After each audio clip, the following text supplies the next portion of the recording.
আশা করছি আপনারা ভালো আছেন। আপনারা দেখছেন রূপ রান্নাঘর। এখানে আমি প্রতিদিন নতুন নতুন স্টাইলে রান্না শেয়ার করি, একদম ঘরোয়া মশলায়, দারুণ টেস্ট।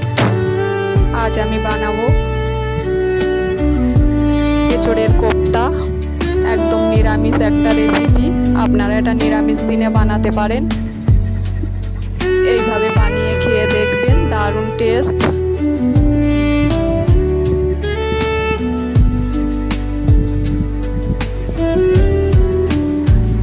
তার জন্য আমার কি কি লাগবে একবার দেখে নেব।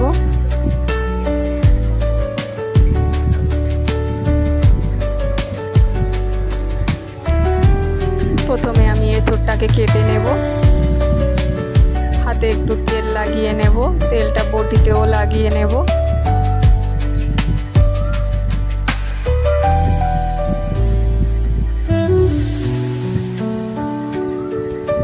এইভাবে মোটা মোটা করে ছাড়িয়ে নিতে হবে।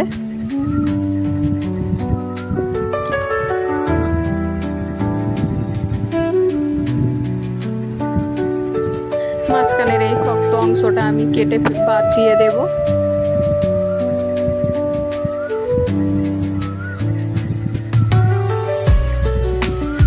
এইভাবে আমি কেটে জলে দিয়ে দেব।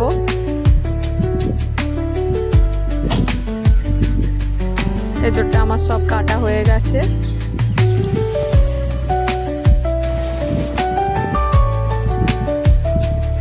একটু হলুদ দিয়ে দেব। হলুদ দিয়ে ভালো করে ধুয়ে এঁচোড়টাকে সিদ্ধ করে নেব।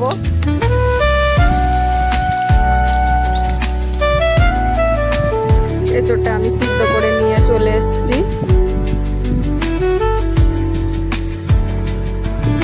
এঁচোড় সিদ্ধ, আদা বাটা, শুকনো লঙ্কা বাটা, সাদা তেল, বেসন, দুধ,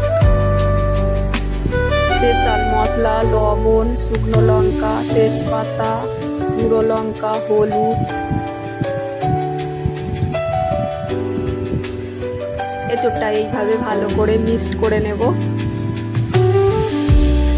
ওর সঙ্গে কিছুটা বেসন দিয়ে দেব।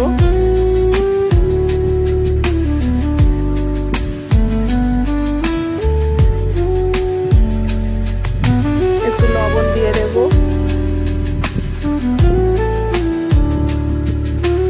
লঙ্কার গুঁড়ো দেব। স্পেশাল মশলা, এটা আমার চ্যানেলে দেওয়া আছে।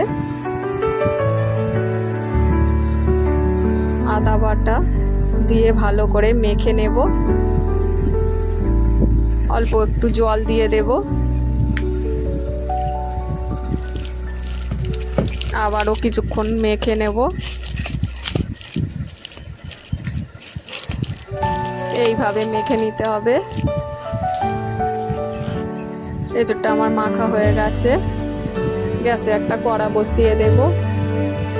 কড়াটা আমার গরম হয়ে গেছে, তেল দিয়ে দেব। এবার একে একে এঁচোড়ের কোপ্তাগুলো ভেজে নেব।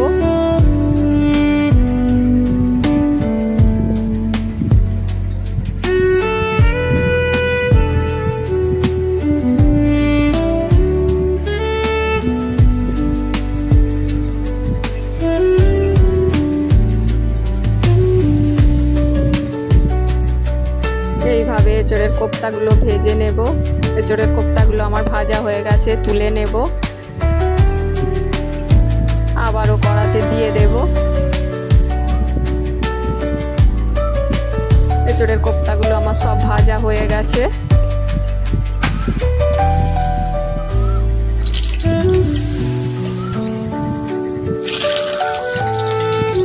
অনেকটা তেল রয়েছে, তাই কিছুটা তুলে রেখে দেব, সব তেলে দেব না।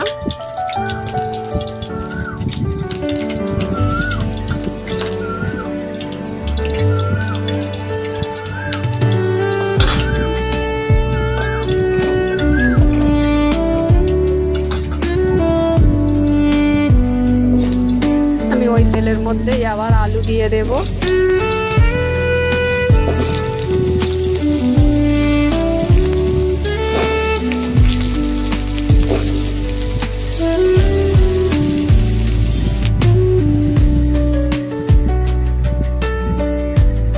একটু লবণ দিয়ে দেব, একটু হলুদ দিয়ে দেব, দিয়ে আলুটা ভালো করে ভেজে নেব। একটু লাল লাল করে ভেজে নিতে হবে। আলুটা আমার ভাজা হয়ে গেছে, এবার তুলে নেব।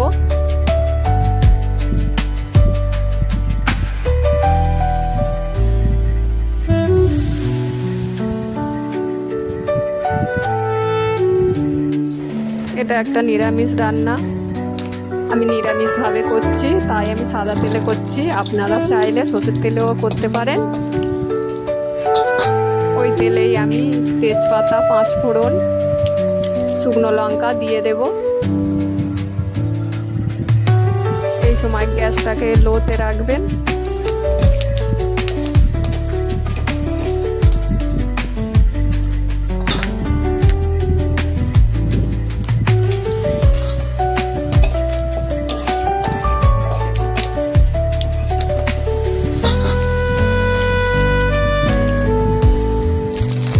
আদা বাটা দিয়ে দেব।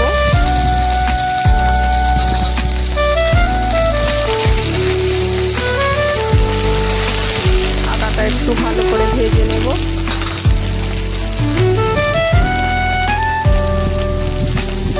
শুকনো লঙ্কা বাটা দিয়ে দেব। লঙ্কা বাটাটা তেলের উপরে দিলে খুব সুন্দর একটা কালার আসে।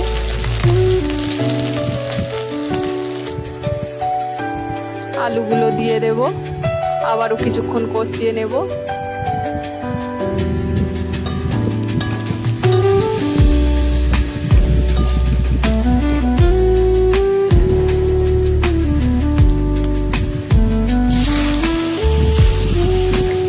এবার জল দিয়ে দেব।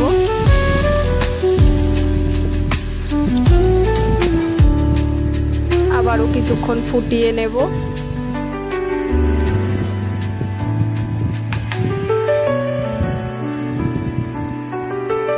তরকারিটা আমার ফুটে গেছে, আলুগুলো সিদ্ধ হয়ে গেছে কি দেখে নেব। আলুগুলো আমার সিদ্ধ হয়ে গেছে। এবার এঁচোড়ের কোপ্তাগুলো দিয়ে দেব। আবারও কিছুক্ষণ ফুটিয়ে নেব। আগে থেকে দুধটা গুলে রেখেছিলাম, দুধটা এবার দিয়ে দেব।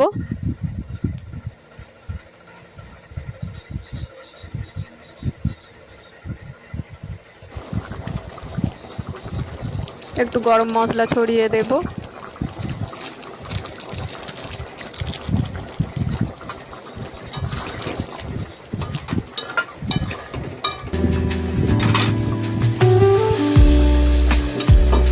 এঁচোড়ের কোপ্তা আমার রেডি হয়ে গেছে, এবার নামিয়ে নেব, প্লেটে সাজিয়ে নেব। এইভাবে বানিয়ে খেয়ে দেখবেন, মাছ মাংস আর কেউ চাইবে না। ভিডিওটি যদি ভালো লাগে লাইক সাবস্ক্রাইব করবেন।